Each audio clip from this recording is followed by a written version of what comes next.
Ugh, what a day.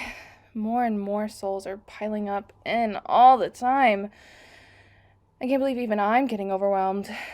Maybe it's time to think about getting an assistant. But My lady, there's someone here to see you. what? Send them away. I'm not going to hold an audience with a rival if they can't even be bothered to send a word in advance. It's not another demon lord, my lady. It's a mortal. A mortal? Why the hell would a mortal... You know what? Never mind. Send them in. Anything to take my mind off of work. Well. You're awfully far from home, aren't you, little mortal? It must have been quite a journey. Before you tell me what you want, I want to hear how you got here. You're still alive, so you obviously didn't come here through the usual method. So you went and summoned Baal, did you? Yes, back in the day he was quite a powerful ruler. I can see why you'd seek his help, but I conquered his realm long ago, and now he reports to me. It must have been a surprise when he said he'd take you to his master. Oh, you thought he meant... You think I'm... Oh, no. No. I'm not the ruler of hell, though I do have dominion over a portion of it. My name? It's awfully presumptuous of you to ask my name, seeing that you haven't given me your own. And you haven't even bowed to me yet.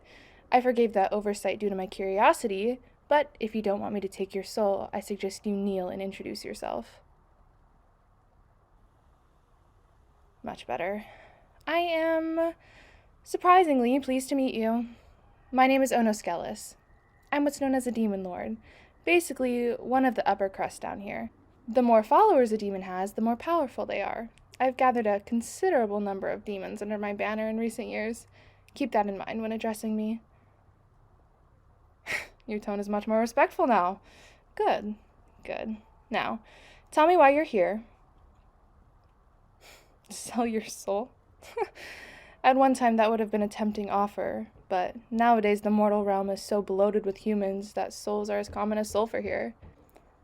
If anything, giving me your soul would just increase my workload, and I don't need any more on my plate.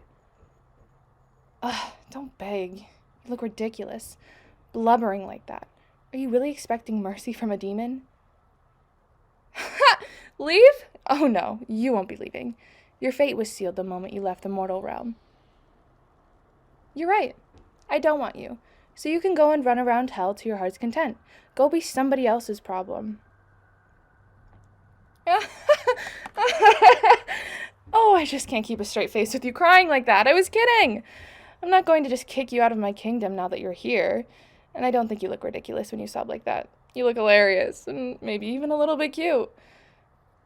Oh, don't act so indignant. I'm just having a bit of fun. I'm a demon. I find human suffering immensely entertaining. Oh no, I still don't want your soul. I meant what I said about being overrun as it is, but if you need a favor from me, there's another way you can earn it. You have a few choices, actually. Basically, I want you to take on one of the more tedious jobs around here so I can free up a demon or two for more important tasks. Why don't I have some of the human souls do those jobs? Because they wouldn't be suffering. At least, not as much as they should. I take pride in my work. I'm not about to go easy on them just because I've been entrusted with so many. But you're in a unique position. You aren't dead, nor did you sell me your soul. Well, not for lack of trying, but that means I have no obligation to torture you. So let's look at the options here. Let's see. You could care for my hellhounds. They need to be fed, walked, and played with every day. Oh, does that sound like something you'd enjoy then? I'm glad, because that would actually free more than one or two of my minions. I lose so many good workers to those mutts. What do I mean? Well, hellhounds aren't just regular dogs. They're about 5 feet at the shoulder, powerfully built, and vicious as a starving bear. To be honest, sometimes I wonder if it's worth keeping them around with how often their caretakers have accidents. But so many of the damned here have a fear of large animals, so it makes it hard to justify getting rid of them. Oh, you've changed your mind? Shame. Well, what else? I could have you stoke the pit of fire. It's the place we keep souls in between torture sessions. Yeah, the name pretty much sums it up. Souls can't die since, they're already dead. So we just toss them in there and they're pretty much in constant agony until we take them back out. just keep them in there. I told you before, I take pride in my work. If you really want humans to suffer, you can't let them get adjusted to it. Anyways, you'd be helping to keep the fire burning as hot as possible, feeding it fuel, fanning the flames, etc. As you can imagine, it's hot as, well, hell, and it's backbreaking labor to boot. I actually used to make souls do it as a form of punishment, but you never know when one of them is going to decide they actually enjoy doing hard labor. You mortals are weird like that. So you don't think you're one of those? Fine.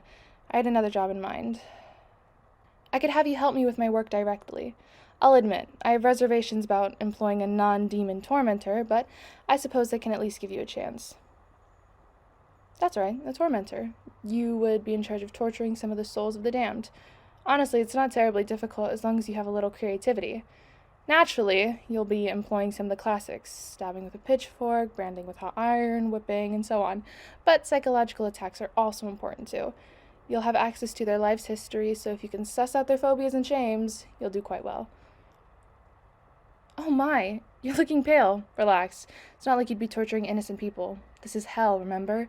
We get all the nastiest, most evil scum of the earth. Murderers, rapists, politicians, you name it. Really, you'd be performing a public service. Goodness, you're picky, aren't you? Well, those are the 3 jobs. Pick one fast before I decide to take your soul after all. Oh no, you're too easy to mess with. You look like you're going to faint. The look of horror you had was just too perfect. Well, it was all a joke. I'm not going to give you some horrifying task. I'm actually starting to like you see. I wouldn't mind having you as a court jester, but I wouldn't waste you on something as frivolous as that. So, here's the real job offer. I want you to become my personal assistant. You see, I think I could find ways to make my torturing methods more efficient, less labor-intensive, but I'm getting so caught up in the daily drudgery of just keeping up with demand that I don't have time to figure out how to innovate. But if I had someone to handle all the little things for me, then it would be a different story. Basically, your duties would be to travel around my kingdom, collect reports, and ensure quotas are being met, and deliver messages. It would be challenging, to be sure, but that sounds a lot better than my other suggestions, doesn't it? I mean, I suppose you could pick one of those still if you really want. Oh, so you'll accept? I'm so glad to hear that. I was actually going to select one of my minions to do it, but you came along right as I came up with the idea. The timing was so perfect, it felt like fate. What's that? Oh, that's right, you came down here to make a deal. All right, tell me what it is you want from me. If it's in my power, I'll make it happen. Since I'm feeling generous, if I can't do it, I'll return you home safely. Huh. I wasn't expecting something so noble. Don't people usually pray to God about that sort of thing? Well, regardless, although I can't exactly say you made the right choice by coming to me, I can tell you that I can definitely make that happen. In the meantime, my servant outside the door will show you to your new living quarters. Get some rest. I'll be training you on your new job tomorrow.